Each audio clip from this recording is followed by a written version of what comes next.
Bravo, bravo. Oui, tu peux dire bonsoir, ça y est. Ça y est, je peux. Bonsoir. Bonsoir le public. Hey, on vous entend le public, hein. Vous êtes. Ouais, ah oui, ça passe dans le live. Ok, bon, bah, bienvenue Butternut. Bienvenue. Alors, est-ce que tu peux nous présenter déjà les membres du groupe, s'il te plaît? Bah oui, donc je vais présenter tout le monde. Alors, on va commencer par le batteur qui a composé ce morceau, Monsieur Mathias Henry à la batterie. Mathias. À la basse. Voilà. Merci. À la basse, on a Yanis Yangos.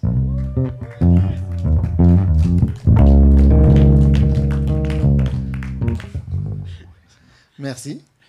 Au piano, on a Pierre Kapchak. Pierre, merci. Et donc, Oui, moi, Basile Laroulet. voilà.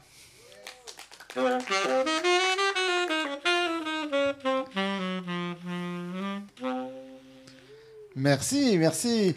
Bon, alors, vous connaissez le principe de l'émission. Le principe de l'émission, c'est vous donner aux artistes. Vous allez sur tipeyourmusic.com, vous faites donner aux artistes, vous faites un don, et ça vous permet d'accéder à un titre bonus qui est réservé aux gens qui ont fait un don. Si vous voulez le voir, si vous voulez apprécier ce titre bonus qui s'appelle... Alors, le titre bonus qu'on a enregistré tout à l'heure, il s'appelle Provisoire. Provisoire. Donc c'est enregistré exactement dans les mêmes conditions que le live. C'est juste à la fin des balances. Les balances, c'est les réglages. Voilà. Donc on va arriver sur un titre qui s'appelle Pintolé, c'est ça? Ouais. Pintolé. Donc c'est un jeu de mots. C'est un jeu de mots. Alors pour l'explication complète, il faut surtout demander à Yanni qui a écrit le morceau. Yanni, Alors, en musique, je sais pas, on parle de noir, on parle des croches. Certains connaissent aussi le triolet. En musique, on trouve trois notes dans une sorte de subdivision, par exemple, taquita, taquita, taquita, taquita, 1, 2, 3, 1, 2, 3, 1, 2, 3. Le cantolet, c'est une figure, on trouve en gros 5 subdivisions dans une seule pulse. 1, 2, 3, 4, 5, 1, 2, 3, 4, 5, 1, 2, 3, 4, 5. Et en gros, c'est un jeu de mots parce que en gros, ça fait un rythme qui est un peu bourré, si vous voulez. On fait entre 3 et 2 à la place d'un truc symétrique. Donc, un pintolé. Bon, voilà, on a tout compris sur Pintolé. On vous écoute. Merci, on les applaudit.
Merci, merci. Super, c'était super. Bon, alors, je vois que le public, ça y est, commence à se chauffer, c'est bien. 18 Steps, c'est le prochain titre, c'est ça. Donc 18 marches dans ce... Ouais, 18 pas dans ce morceau. Ouais, en fait, c'est un jeu de mots entre le morceau Giant Steps, bon, qui est un grand standard du jazz que je pense qu'on a tous travaillé et qui nous a tous marqué, et 18. En fait, c'est parce que le morceau, il est en 11-8 et ensuite en 7-8, donc ça fait 18. En fait, il faut vraiment connaître la musique pour apprécier vos titres. Bah, on se fait des blagues entre nous et on oublie de changer les titres après. Donc, D'accord. Bon, bah voilà. Donc 11-8, c'est parti. 18 Steps. On vous applaudit.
Bon, alors, c'était déjà le dernier titre. En fait, j'ai pas fait attention sur l'affiche, mais c'est malheureusement votre dernier titre, c'est ça?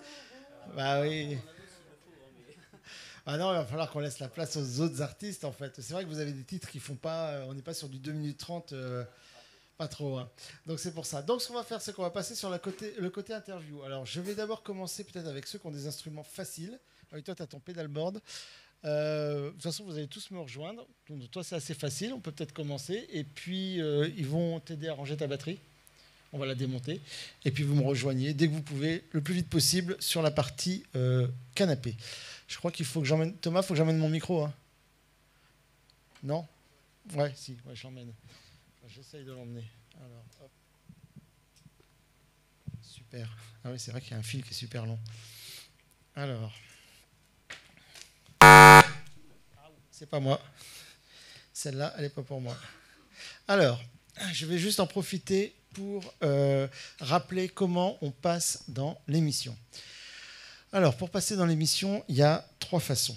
La première, c'est de répondre quand on vous contacte directement sur vos réseaux sociaux. La deuxième, c'est de nous envoyer une candidature spontanée à team@tipyourmusic.com. En nous envoyant vos sons, comme ça on sait un peu ce que vous faites, nous faciliter un peu la vie. Et la troisième façon, c'est la cooptation. Donc si vous connaissez des artistes qui sont déjà passés dans l'émission, vous leur demandez de vous pistonner et généralement ça se passe très bien. Tu peux venir Yanni, hein. Vas-y, me laisse pas parler tout seul. Tiens, prends un micro. Essaye de pas marcher sur le... T'as du câble, je pense. Ouais, c'est bon. Bon, bienvenue. Merci. Alors, Yanni, donc Butternut. Donc on va attendre. Ah, je crois qu'on a plus de. Ah, si, c'est bon. Donc ça fait longtemps que vous êtes ensemble? Alors ça fait, si je ne me trompe pas, depuis 2020. C'est ça, ouais, 2020, c'est ce qui est marqué sur l'affiche. Ouais, tout à fait. Donc après le Covid. Ouais, pendant, on va dire, je pense que c'était le 2e confinement. D'accord. Vous avez commencé à vous. Oui, voilà. Ça a commencé avec un projet qui finalement s'est pas donné. On a aimé ce qu'on a fait, donc on est resté ensemble. Au niveau de pianiste, ça a un peu changé depuis. D'accord. Sinon, 3/4 sur les 4 membres sont les membres du début. Mm-hmm. Et ça se passe très bien. Ouais, on voit ça, il y a une belle harmonie. Hein. Oui, voilà, il a fallu du travail pour pouvoir créer le disque qui est sorti il y a un peu plus de mois déjà. Ouais, on va en parler, vous avez fait une campagne. La campagne Ulule, c'est sur ce disque-là? Tout à fait. Ouais, on va en parler, on va attendre que tout le monde arrive. Ouais. Ah, ça y est. De toute façon, on voit derrière nous, ils sont efficaces. Hein, ça y est, hop, il n'y a plus de batterie. Avec les pieds de batterie improvisés, parce qu'il manquait un élément de la batterie, donc on a dû improviser des pieds de batterie, enfin des pieds du tom. Le tom qui est une espèce de caisse là, de tambour. Ils n'aiment pas les batteurs quand on dit tambour, mais ça, c'est un tambour en fait. Ok, venez. Il y en a un qui va se mettre là ou derrière, avec, tiens, prends un micro. Ça, c'est le câble. Oh, on est emmêlé dans les câbles. Super.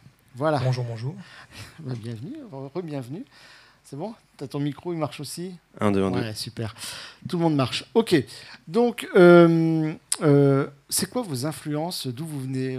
Parce que ça fait pas longtemps que vous êtes ensemble. Donc, c'est quoi vos parcours, vos influences musicales? À qui l'honneur? Ah bah n'importe. Vas-y. Tu peux débuter. Je suis un peu paradoxal parce qu'en fait mes influences c'est plutôt classique. Donc c'est pas du tout. Ceux qui me connaissent un peu savent que j'ai un compositeur vraiment en tête, c'est Sergei Rachmaninov. Thomas, il nous manque un micro. Ouais. Donc là, ça c'est pas trop dans un contexte comme ça, mais en général, j'essaie d'incorporer des éléments plutôt de musique classique. D'accord. Ouais, Rachmaninov en plus, c'est. Il utilise toute l'amplitude de piano, ça, donc c'est intéressant. Il faut des grandes mains. Ouais. C'est ça. Et donc oui, j'utilise beaucoup ces techniques en étudiant les partitions. D'accord. Mais le jazz, il y a quand même... on dit tout le temps ce qui différencie peut-être un orchestre de jazz d'un autre orchestre, c'est la capacité à un peu être dans l'impro, dans des choses peut-être un peu moins... Même si c'est rigoureux, mais un peu moins corseté, qu'on va dire, que du classique. Et ça te dérange pas trop? Oui, parce qu'en fait, le jazz, c'est un bon outil pour étudier un peu toutes les musiques, parce que je trouve que c'est très pragmatique. Ouais. La théorie... en général, elle est faite plutôt par les anglo-saxons américains. C'est la théorie qu'on utilise sur les accords, etc. Et c'est très pragmatique pour étudier les partitions. C'est rapide pour les accords, etc. Ouais. Donc, c'est pas incompatible. Il n'y a pas d'incompatibilité. Ok. Yanni?